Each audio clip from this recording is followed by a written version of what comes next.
अस्सलामुअलैकुम जी respected students, उम्मीद है आप सब खैरियत से होंगे। 9th class mathematics learning with Ejaz Hussain. बच्चे, हमने चैप्टर नंबर 2 स्टार्ट किया। चैप्टर नंबर 2 में हमारे पास जो है एक्सरसाइज 2.1 और 2.1 में हमारे पास देखें जो क्वेश्चन दिया गया फर्स्ट। अब उस क्वेश्चन की तरफ चलते हैं। क्वेश्चन में हमें क्या कहा गया है? क्वेश्चन में हमें स्टूडेंट्स यहाँ पर कहा गया, देखें, identify which of the following are rational and irrational. तो देखिए, बताना है कि इसमें से कौन से रैशनल और इर्रेशनल हैं। सबसे पहले मैं आपको रैशनल और इर्रेशनल का कंसेप्ट देना चाहूँगा कि हमें कैसे पता चलेगा कौन से रैशनल नंबर हैं और कौन से इर्रेशनल नंबर हैं। तो स्टूडेंट्स देखिए, हमारे पास रैशनल और इर्रेशनल के बारे में मैं आपको बताने लगा हूँ। रैशनल नंबर, अब रैशनल कौन से होते हैं और फिर हम बात करेंगे इर्रेशनल की। किसकी? इर्रेशनल की। अब वैसे डेफिनेशन की अगर बात करते हैं तो रैशनल वो होते हैं जिनको हम पी ओवर क्यू फॉर्म में लिख सकते हैं, in P over Q form.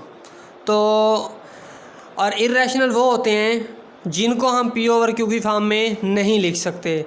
Definition ये है कि the numbers which can be written in the form of P over Q, और ये हमारे पास the number which can not be written in the form of P over Q. अब P Q क्या होते हैं? यहाँ पर पी एंड क्यू जो होते हैं वो हमारे पास क्या हैं जी? कोई इंटीजर्स हैं, जेड कह दें, ठीक है। और दूसरी कंडीशन होती है Q is not equal to zero. अब देखें, अगर नंबर की दुनिया में बात करते हैं तो नंबर की दुनिया में देखें, रैशनल जो होते हैं वो सारे के सारे नेचुरल नंबर जो हैं, क्या है हमारे पास? नेचुरल नंबर, उनको हम रैशनल कहते हैं। नेचुरल नंबर को हम क्या कहते हैं? रैशनल। होल नंबर्स की अगर बात करते हैं तो होल नंबर्स को हम क्या कहते हैं? रैशनल कहते हैं। अगर आप लोग बात करते हैं फ्रैक्शंस की, किसकी? फ्रैक्शन की, तो फ्रैक्शंस जो होती हैं वो हमारे पास क्या होती हैं? रैशनल होती हैं। और उसके बाद हमारे पास बात करते हैं इंटीजर्स की, किसकी? इंटीजर्स की। तो इंटीजर्स जो होते हैं वो भी हमारे पास क्या होते हैं? रैशनल होते हैं। अच्छा जी, अब कोई ऐसा नंबर ले लेते हैं जो स्क्वायर रूट के अंदर हो और कंप्लीटिंग स्क्वायर हो। जैसे 25 है, 5 का स्क्वायर है, जैसे 16 है, 4 का स्क्वायर है, तो ये भी रैशनल हैं। अब इर्रेशनल की बात अगर करते हैं तो देखिए, एक पाई होता है, कांस्टेंट वैल्यू है 22/7, तो पाई जो है ये एक इर्रेशनल है। इसी तरह एक एक कांस्टेंट वैल्यू 2.178 होती है, तो ये भी एक क्या है हमारे पास? इर्रेशनल है। उसके बाद हमारे पास कोई ऐसा नंबर ले लेते हैं जो स्क्वायर रूट में हो, जैसे 3 है, जैसे 2 है, जैसे 5 है। कोई ऐसा नंबर जो कंप्लीट स्क्वायर ना हो और वो स्क्वायर रूट के अंदर आया हुआ हो, तो उसको भी हम क्या कहते हैं? इर्रेशनल कहते हैं। तो स्टूडेंट्स, ये रैशनल और ये इर्रेशनल। तो अब हम चलते हैं, हम देखते हैं कि कौन से हमारे पास रैशनल हैं और कौन से हमारे पास इर्रेशनल हैं। तो देखें, जैसे हमें कहा गया identify which of the following में आर रैशनल एंड इर्रेशनल। जैसे 3 स्क्वायर रूट है। अब देखिए, 3 स्क्वायर रूट है, अगर होता यहाँ पे 4 स्क्वायर रूट तो 2 का स्क्वायर था, अगर होता 9 वो 3 का स्क्वायर था। तो इट्स मीन अगर कोई स्क्वायर रूट के अंदर कंप्लीटिंग स्क्वायर नंबर दिया हुआ हो तो वो होता है रैशनल, अदरवाइज वो क्या होता है? इर्रेशनल। तो अब ये क्या होगा? इर्रेशनल होगा। अब 1/6 है, 1/6 जो है, देखो 1 भी हमारे पास क्या है जी? इंटीजर है, और 6 भी हमारे पास इंटीजर है। तो हम पी ओवर क्यू की फॉर्म में लिख रहे हैं, तो ये हमारे पास स्टूडेंट्स क्या होगा? रैशनल होगा। जैसे पाई, मैंने आपको बताया पाई और ई एक कांस्टेंट वैल्यूज़ हैं, ये हमारे पास क्या होती हैं? इर्रेशनल होती हैं। 15/2 जो है ये हमारे पास रैशनल है। अब 7.25, अगर हम यहाँ पे डेसिमल पॉइंट को ख़त्म करते हैं तो 725, डेसिमल पॉइंट की जगह 1, आगे 2 डिजिट्स हैं तो 20, तो देखें हमारे पास ये भी क्या है? आपके पास रैशनल है, ठीक है। अब 29 स्क्वायर रूट, 29 कंप्लीट स्क्वायर नहीं है, तो ये क्या होगा आपके पास? इर्रेशनल होगा, ठीक है स्टूडेंट्स। उसके बाद देखें, जैसे अगला क्वेश्चन दिया हुआ है, convert the following fractions into decimal fractions. तो आप क्या करेंगे? इसको कन्वर्ट करने के लिए स्टूडेंट्स याद रखें, आप लोगों ने इनको करना है डिवाइड। क्या करना है? आपने इनको डिवाइड करना है। जब इनको हम डिवाइड करेंगे तो डिवीजन आप अच्छे तरीके से जानते हैं। जैसे हम क्वेश्चन 2 की बात कर रहे हैं, क्वेश्चन नंबर 2। क्वेश्चन 2 में देखें, पहला पार्ट हमें दिया गया 17/25। आप 17 को अंदर रख लें, 25 को बाहर रख लें। अब 17 लेस है 25 ग्रेटर है, तो डेसिमल पॉइंट लगाएंगे, यहाँ पर भी 0 लगा देंगे। अब ये जाएगा 6 पे, किस पे जाएगा 6 पे, तो ये क्या आ जाएगा 150। तो यहाँ पर हमारे पास क्या बचेगा 20 बचेगा, ऊपर से हम 0 लेके आएंगे। अब ये किस पे जाएगा, आपके पास ये बच जाएगा 8 पे, तो हमारे पास क्या आ जाएगा 200, तो रिमाइंडर 0, तो इट्स मीन इसका आंसर क्या आ रहा है 0.68 आ रहा है। जैसे आपके पास 19 ओवर क्या दिया हुआ है, हम ये फर्स्ट पार्ट है, हम सेकंड पार्ट की अगर बात करते हैं तो 19/4 है। आप जो है 19/4 को अगर डिवाइड भी करते हैं तो 19/4 को जब डिवाइड करेंगे तो ये 19 और डिवाइडेड बाई 4, तो ये जाएगा स्टूडेंट्स 4 पे। जब 4 पे जाएगा तो हमारे पास 16 आएगा, क्या बचेगा 3, डिवाइड नहीं हो सकता, डेसिमल पॉइंट लगाएंगे, 0 ले आएंगे। 7 पे जाएगा 28, तो हमारे पास यहाँ पर 2 बचेगा, ऊपर से 0 ले आएंगे, किस पे जाएगा 5 पे, तो ये क्या हो जाएगा 20। तो हमारे पास इसका रिजल्ट क्या आ रहा है 4.75। तो स्टूडेंट्स दूसरे क्वेश्चन को आप लोगों ने इस तरह करना है, डिवाइड करके हमने अपना आंसर डेसिमल पॉइंट में दे देना है, ठीक है। उसके बाद तीसरे क्वेश्चन पे चलते हैं। तीसरे क्वेश्चन में देखें, which of the following statement are true and which are false. बताएं कि कौन सी ट्रू है कौन सी फॉल्स हैं। तो 2/3 इज़ एन इर्रेशनल नंबर, तो 2/3 याद रखिए रैशनल है ना कि इर्रेशनल है, तो ये क्या होगा हमारे पास फॉल्स है।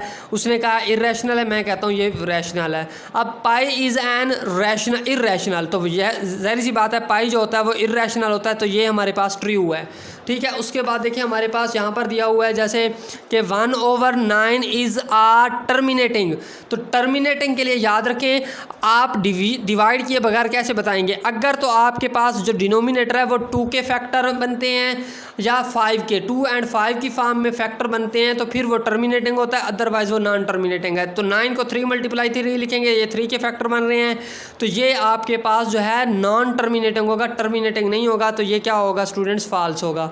जैसे 3/4 इज़ अ टर्मिनेटिंग, अब 4 है तो 4 को हम इसके फैक्टर बनाए तो 2 की फॉर्म में आते हैं, तो ये हमारे पास ट्रू है।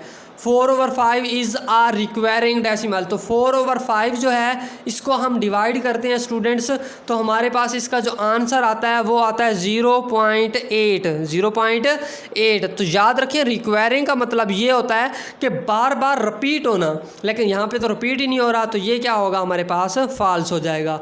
अब हम चलते हैं क्वेश्चन नंबर 4 पे। क्वेश्चन नंबर 4 में देखें वो क्या कहता है, represent the following numbers on the number line. हमने इनको क्या करना है नंबर लाइन पे रिप्रेजेंट करना है। तो देखिए स्टूडेंट्स हमने इसको नंबर लाइन पे कैसे रिप्रेजेंट करना होगा मैं आपको ज़रा समझाना चाहूँगा। क्वेश्चन नंबर हमारे पास 4 है, क्वेश्चन नंबर 4, और हमें दिया गया 2/3। क्या दिया गया 2/3। तो सबसे पहले देखें हम नंबर लाइन बनाते हैं, ये हमारे पास नंबर लाइन है। नंबर लाइन पे हमारे पास देखें जी ये हमारे पास 0 है, ये 1 है, ये 2 है, ये 3 है, ये 4 है, ये हमारे पास 5 है, अप टू सो ऑन। यहाँ चलते हैं -1 -2, ये -3 और -4 और -5। 2/3 को देखें तो 2/3 जो स्टूडेंट्स हमें दिया गया है, सबसे पहले आप इसको डिवाइड करें। डिवाइड करते हैं 2 और ये 3, 0 पॉइंट यहाँ पॉइंट लगा के 0 6 पे जाएगा, 18 आएगा, फिर 2 फिर 0, तो it's mean 0.66 up to so on चलता जाएगा। इसका answer 0.66 up to so on है। अब ये एक तो है पॉजिटिव, तो हमारे पास यहाँ पे देखें ये 0 है, ये 1 है, अब इसका मिड पॉइंट ये है 0.5, लेकिन हमारे पास है 0.6, तो 1 स्टेप हम आगे चले जाएंगे, तो हमारे पास यहाँ पर कहीं होगा क्या 2/3। क्या होगा हमारे पास 2/3। इस तरह हमने इसको नंबर लाइन पे रिप्रेजेंट करना है। जैसे कि हमारे पास दिया हुआ है -4/8 -4/5 है, तो इसका जो रिज़ल्ट आएगा स्टूडेंट्स वो आएगा -0.8। क्या आएगा -0.8। तो हम इसको नंबर लाइन पे जब रिप्रेजेंट करेंगे तो हमारे पास जो है ये 0, ये 1, ये 2, ये 3, ये 4 और ये 5। यहाँ पे -1 -2 -3 और -4 और -5। अब 0 के बाद आना है और 1 से पहले आना है और है भी नेगेटिव। तो स्टूडेंट्स देखें हमारे पास यहाँ पर 0.5 है, 6 7 और यहाँ पर कहीं होगा 8। तो हमारे पास ये नंबर होगा वो यहाँ पर आएगा -4/5। इस तरह ये स्टूडेंट्स क्वेश्चन है, ठीक है ना, नंबर लाइन पे ज़ाहिर करना। अब हम चलते हैं स्टूडेंट्स क्वेश्चन नंबर 5 पे। क्वेश्चन नंबर 5 में हमें क्या कहा गया है, क्वेश्चन 5 में कहा गया बड़ा इंपॉर्टेंट क्वेश्चन ही समझ समझ लें इसको। अब तक जो हमने किए थे ये ज़्यादा इंपॉर्टेंट नहीं थे, लेकिन क्वेश्चन नंबर 5 जो है वो इम्पॉर्टेंट है। अब क्वेश्चन 5 में हमें कहा गया है give a rational number between 3/4 and 5/9। हमने 3/4 और 5/9 के दरमियान एक रैशनल नंबर बताना है, 3/4 एंड 5/9। स्टूडेंट्स याद रखें, अगर दो नंबर हमें दिए जाते हैं ना, रैशनल नंबर वो भी, और उनके दरमियान कोई हमने रैशनल नंबर फाइंड करना होगा उन दो नंबर्स के दरमियान, तो आप उन दोनों नंबर्स की एवरेज ले लें। उन दोनों नंबर्स क्या ले लें? एवरेज। तो एवरेज के लिए जो फार्मूला होता है, जो नंबर्स दिए जाते हैं वो उनका सम कर लेते हैं और उनकी जितनी तादाद होती है उस पर डिवाइड कर देते हैं। तो 3/4 प्लस 5/9, अब दो नंबर है तो डिवाइड क्या आ जाएगा? 2। अब इसका ले लेते हैं एलसीएम। जब स्टूडेंट्स उसका एलसीएम लेंगे 9 और 4 का एलसीएम आएगा 36। क्या आ जाएगा? 36। तो 4 को 36 पे, 9 को 3 से 27 पॉजिटिव, 9 को 36 पे 4 को 5 से 20 ओवर क्या आ जाएगा? 2। तो स्टूडेंट्स ज़रा तवज्जो से देखें, 27 प्लस 20 तो हमारे पास 47 ओवर 36, ये डिवाइड हो रहा है 2। डिवाइड को मल्टीप्लाई में चेंज कर सकते हैं, 2 है तो ये उलट हो जाएगा, 1 ओवर अब 2 हो जाएगा। 2 को 36 से मल्टीप्लाई करेंगे तो ये 47 ओवर, तो हमारे पास क्या हो जाएगा? 72 आएगा। तो स्टूडेंट्स याद रखें, हम कह सकते हैं कि हमारे पास 47 over 72 is rational number between किसके? हमारे पास 3/4 एंड 5/9। तो ये इसका है तरीकाकार। हमारे पास दो नंबर्स दिए गए थे, हमने उनकी एवरेज फाइंड की। एवरेज फाइंड करने के बाद हमने कहा कि हमारे पास जो रिज़ल्ट आया वो हमारे पास रैशनल नंबर है, किसके दरमियान? इन दोनों के दरमियान। अब इस एक्सरसाइज के क्वेश्चन नंबर लास्ट क्वेश्चन पे चलते हैं। क्वेश्चन नंबर हमारे पास कौन सा है? 6 है। ये भी इंपॉर्टेंट है, ज़रा तवज्जो से देखें। हमारे पास क्वेश्चन नंबर 6। तो क्वेश्चन 6 में देखें स्टूडेंट्स, हमारे पास क्या कहा गया है? हमें कहा गया है, देखें ज़रा तवज्जो से, हमें कहा गया है कि express the following requiring decimals. Requiring का मतलब ये होता है कि रिपीटेड, मतलब बार बार रिपीट हो रहे हैं। Express the following requiring decimal as the rational number P/Q। वो कहता है कि आप इसको रैशनल नंबर P/Q की फॉर्म में लेके आए, where PQ are integers and Q is not equal to 0। जैसे हमें दिया गया यहाँ पे, फर्स्ट पार्ट करने लगे हैं स्टूडेंट्स। तो फर्स्ट पार्ट में देखिए हमारे पास क्या दिया हुआ है, फर्स्ट पार्ट की बात कर रहे हैं, और फर्स्ट पार्ट में हमें दिया गया है 0.5, और ये जो ऊपर साइन दिया हुआ है ना, ये वाला, ये है रिक्वायरिंग। ये क्या है? इसका मतलब रिक्वायरिंग है। तो देखिए सबसे पहले हमारे पास रिक्वायरिंग का मतलब क्या होता है? रिक्वायरिंग का मतलब ये होता है कि यहाँ पे आपके पास ये रिपीट हो रहा है, इसका कोई एंडिंग पॉइंट नहीं है, ये अप टू 100 है। तो आप यहाँ पे लेट कर लें, इसको x के इक्वल रख लें। किसके इक्वल रख लें? x is equal to 0.555 up to 100। ये इक्वेशन 1 का नाम दे दें। अच्छा जी स्टूडेंट, अब याद रखें, अगर डेसिमल पॉइंट के बाद यहाँ एक डिजिट्स होगा तो उसको हम जो इक्वेशन बनाएंगे उसको 10 से मल्टीप्लाई करेंगे। अगर डेसिमल पॉइंट के बाद यहाँ दो नंबर होंगे, दो डिजिट्स होंगे, तो फिर 10 से, अगर 3 होंगे तो फिर 1000 से। तो यहाँ 0.5 है तो एक डिजिट है, सबसे ऊपर देखना है हमने। तो हम यहाँ पे क्या करेंगे? मल्टीप्लाइंग